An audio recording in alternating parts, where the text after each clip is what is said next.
Iqra 2, muka surat 30. Penilaian untuk buku 2, apabila bacaan telah betul makhrajnya, bolehlah dipindahkan kepada buku 3. Sabata,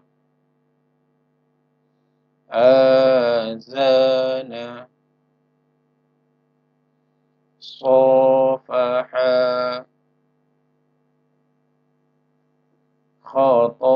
khatayaya, tawaba, hamaza, khafata, la dhalala, la'ana, alafa, hakama, la jama'a, ghalaza, fataqa, nazara,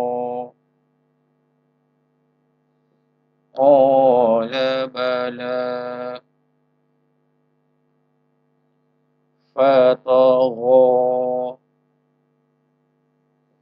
yatama,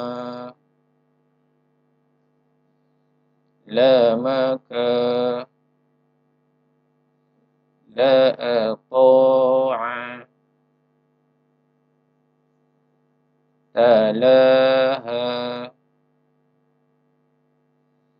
faqada,